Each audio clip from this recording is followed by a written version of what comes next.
Hello, everyone, and a good morning. For those of you who normally watch it Tuesdays with Tina, you know I'm usually live. I'm live on Instagram, live on YouTube.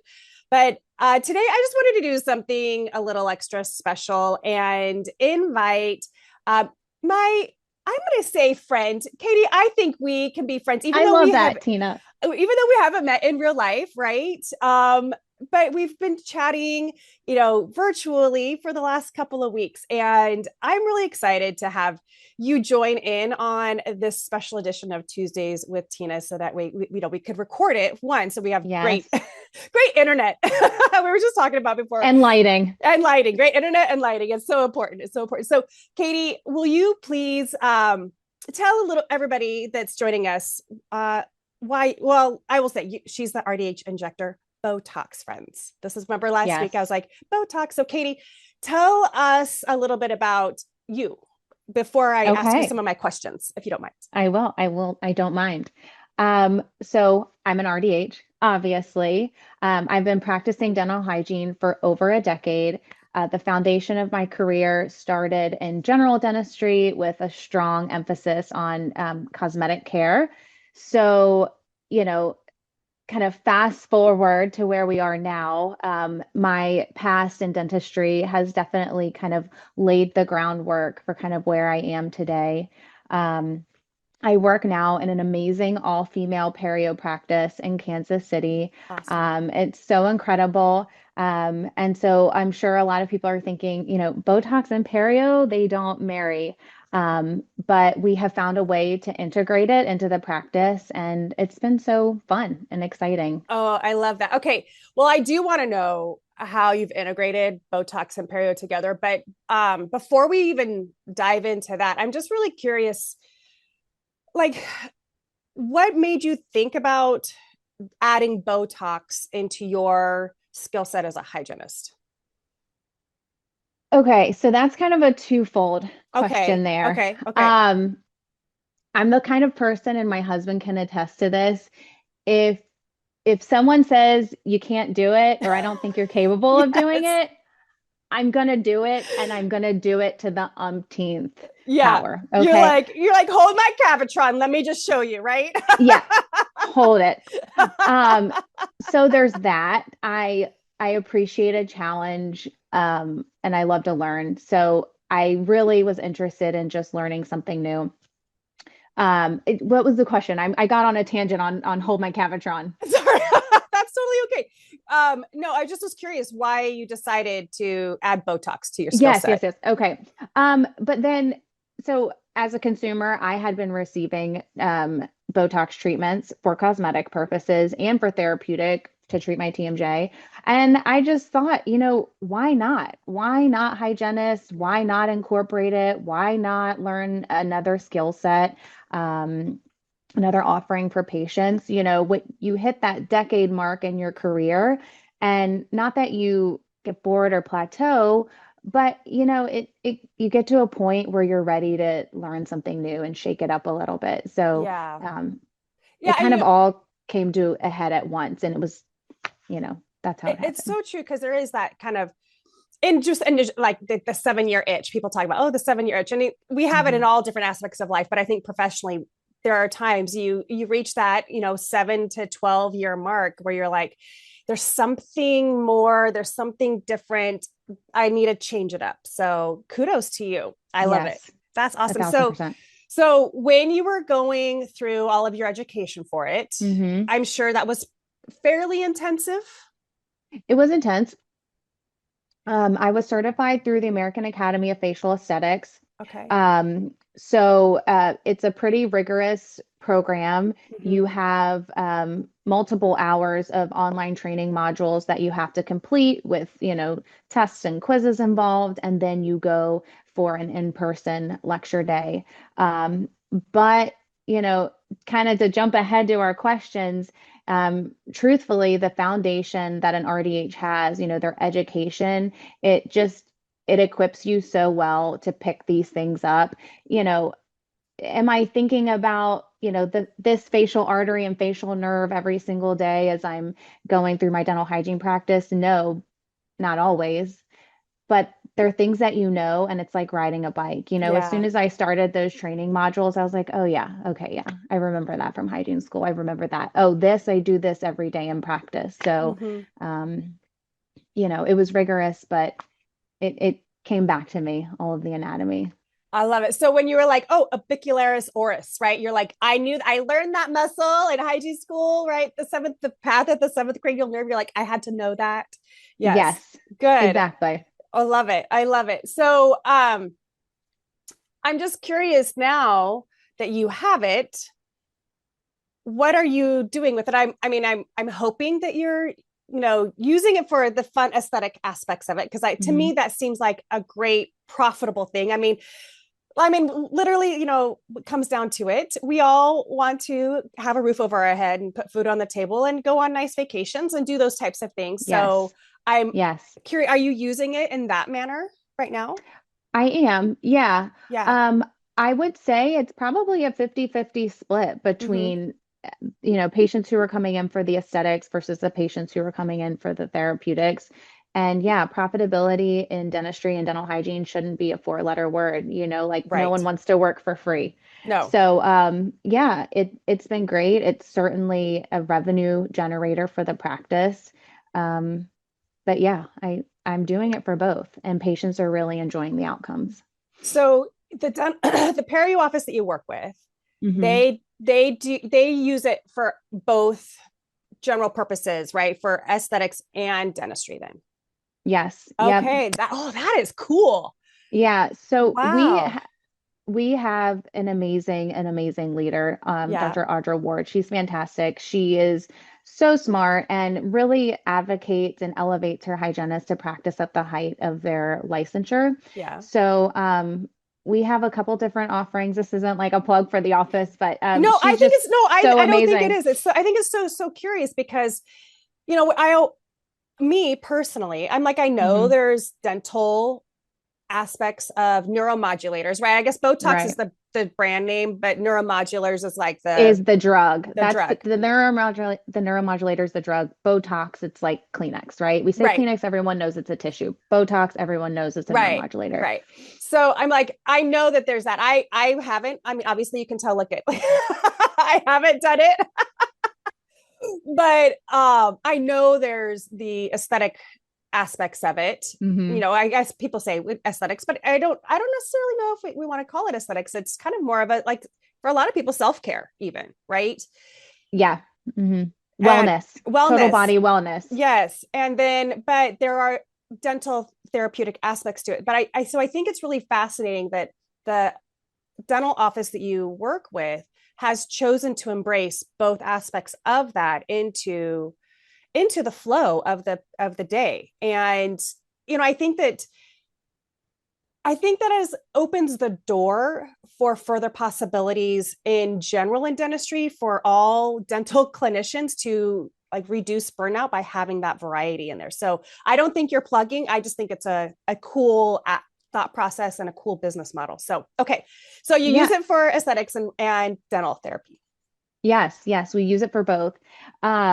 So for example, we also do dental sleep medicine in our Okay. office as well. So we do every patient gets an obstructive sleep apnea screening. If they're suspected to have it, they do a sleep study, the whole bit, and then we have the ability to kind of follow them with care and provide, different oral devices.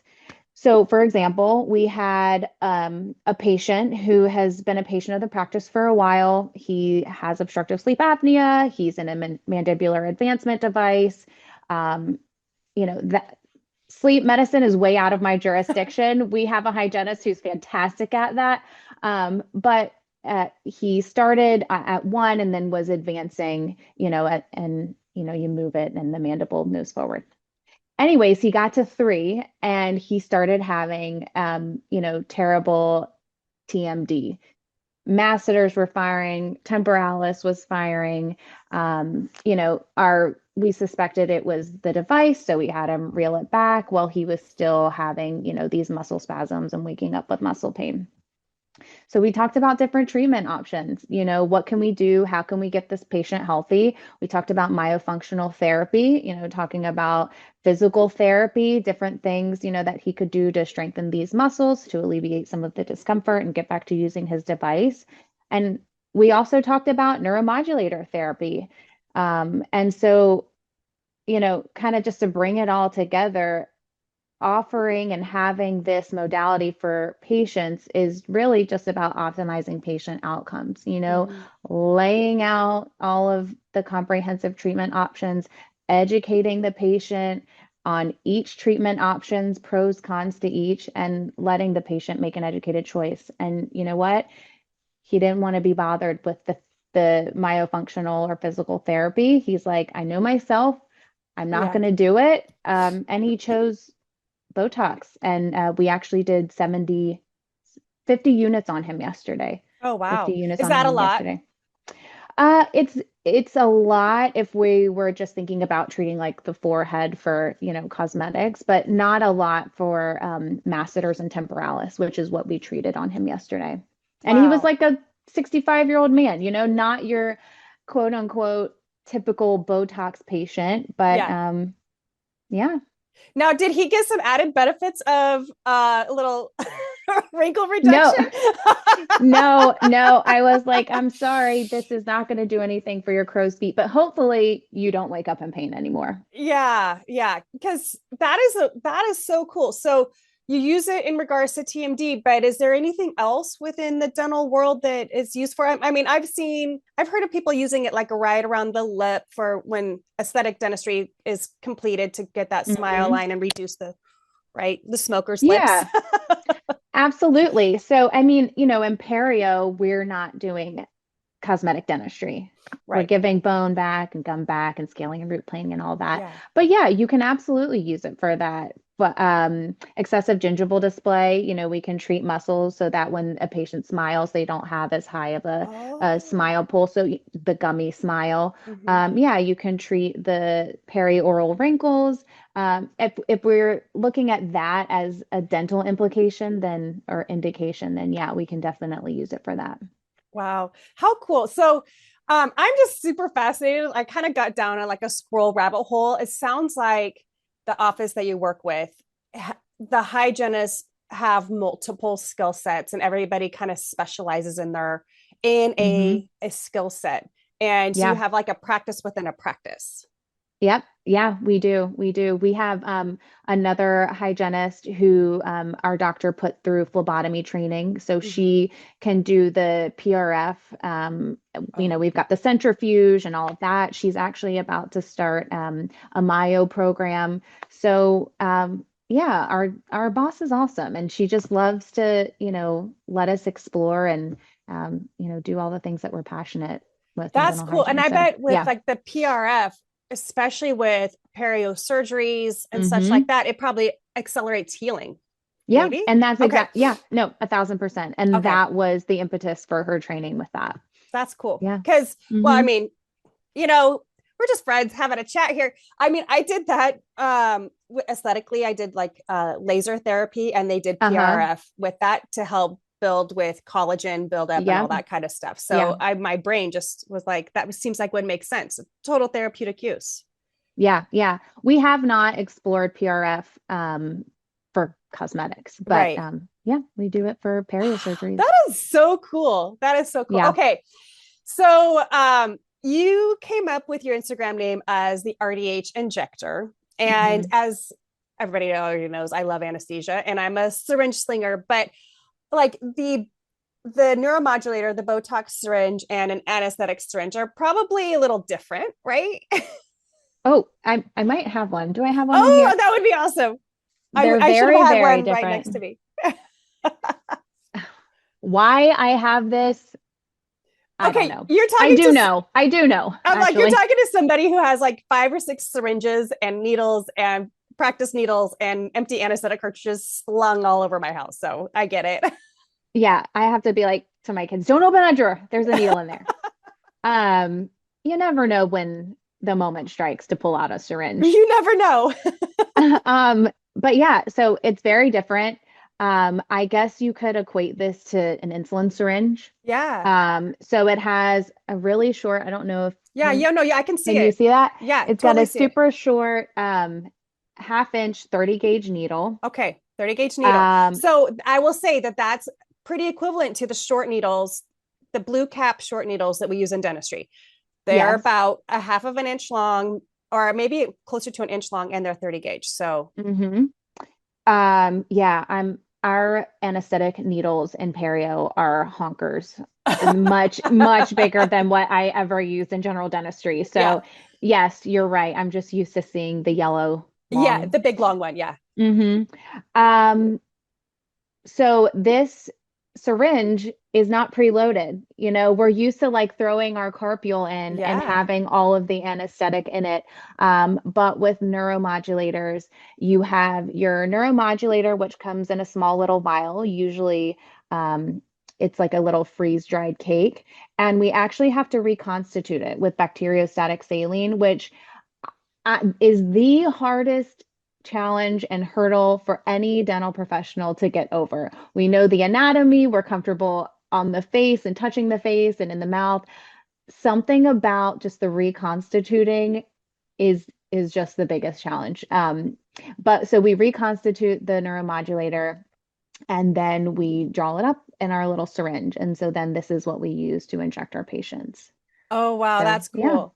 So, and then, yeah, so the cap is, it looks like it has, it's like almost like you could set it straight upside down because the back end of yep. it. Yeah. Yep, the back end like Uh-huh. that. And yeah, you can. And then you just cap it and the whole thing is disposable. Okay. Little stopper. Yeah, That is so that's cool. it. Yeah, So very different. do they go through like needle safety with you guys? Like, is that why that cap has a flat end in it? So you can just leave it so you can recap it? Exactly. Yeah. We don't have, I'm sure that you could use, the blue cap holders to Yeah. do it like that. But you could either re-scoop it if you needed to set it down and then re-inject. But truthfully, when you're injecting with these syringes, you're only doing a few sticks and then you're just dropping it right into the biohazard. So Oh, when I'm injecting, I'll just, have the biohazard right there next to me, do my injections, drop it, because you're not like dentistry, you typically will use one syringe, you might change the needle, but for yeah. this, you might fill 5 to 10 of these little syringes for a patient. So you don't really need to keep it. You can just kind of trash it Okay. every time. Wow, that's cool. See, because it's a different process. Did that take a little hmm bit for you to get over like that? What? That and not I didn't realize how much I relied on the ring. Yeah. It just, I don't know, you get comfortable with holding a syringe that way. Uh-huh. Um, the diameter of this is so much smaller. It's just, you kind of have to retrain your muscles And there's no altogether. aspirating. You just place it and go. No aspirating, just place it and go. Place it and There's go. aspirating with dermal fillers, but that's a whole nother ball of wax. Yeah. Now, Um, do you do that too? Are I you do certified? do that Okay. too. I Okay. do. I'm also certified in that. Yeah, Look I how know. cool you are. Like, I Oh, think that is all so kinds of cool. things. It's fun. It's been a lot of fun. Now, A lot of fun. I try to keep these short and brief, but I'm just so intrigued. I'm just curious. What does a typical 8 to 5, 9 to 5, whatever your normal workday, like how much of it is incorporating your neuromodulators and how much of it is focused on strictly traditional thought process of periotherapy hygiene? I would say it's about 70-30 perio. So much heavier on the perio side. Yeah. I would say so our schedule is 7:30 to 2 Oh, approximately. nice. I know, I know. So typically in that day, I'll have two either Botox or, dermal filler patients, and then the rest is perio. It's a post-op, it's removing sutures, it's a new patient intake, scaling root planing, that type of thing. So yeah, Cool. Oh my gosh. about 30% of my day. Yeah, it's so fun. I love it. Katie, thank you for coming on and sharing.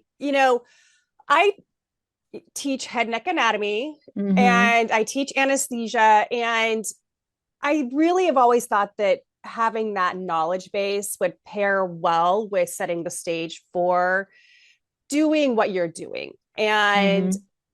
I haven't done like the deep dive into understanding the education behind that. So I'm so thankful and grateful that you took some time to just hop Thank in here you. and just share that and educate me and share your experiences with me. And I love it.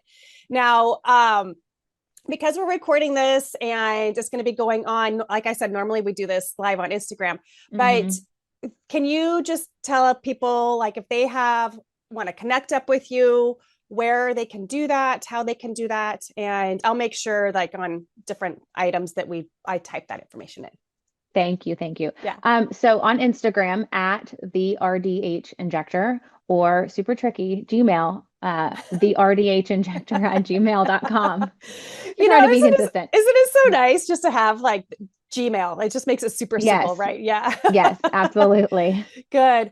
Oh, Katie, thank you very, very much. I truly appreciate you. Now, you guys, Thank go you. follow Katie on her journey, and maybe you can think about incorporating it into your practice and Yes. talk with the office that you're with, and Hmm. just be on the lookout. Or I think more and more offices are starting, or states, more and more states are starting to bring this aspect on, having these Yes. conversations. So see, it's Arizona and Kansas And Oklahoma. and Oklahoma. Okay. Yes. Yeah. Hopefully others soon. I think so. We Yeah. almost have the entire nation with hygienists being allowed to do local anesthesia. Delaware is our only holdout. So hopefully, hopefully we'll start seeing this come on. I'm really surprised that Oregon hasn't, because Oregon, Washington, California are very progressive. So I think we might be seeing that, but who knows? Yeah. Who knows? I mean, not to get on a tangent, but I feel like, kind of Botox creeping in. It reminds me so much of when I first started in dental hygiene, and I was in the Commonwealth of Pennsylvania because we're not a state. And Really? I yeah, I did not know that either. it's the Commonwealth. But they were really fighting, the hygienists were fighting to bring in anesthesia. And there was such a divide. Some hygienists were like, no way, hygienists need to stay in their lanes. Like, hygienists don't do anesthesia. And then other ones were like, yeah, we should be. And now, all these years later, we do it and we're proficient at it. And it's like, could you ever imagine not being able to do anesthesia Right. and dental hygiene? Right. I don't know. It just kind of reminds me, and maybe in 15 years from now, we'll look back and be like, can you remember the time when Remember hygienists when? didn't do? Yeah. Yeah. Yeah. Oh, Anyways, man. I love it. Okay. Thank you, Katie. I don't want to take too much more of your thank time. I you. appreciate you. I All right, appreciate it. everyone, go check out Thank Katie. you. All right. Bye.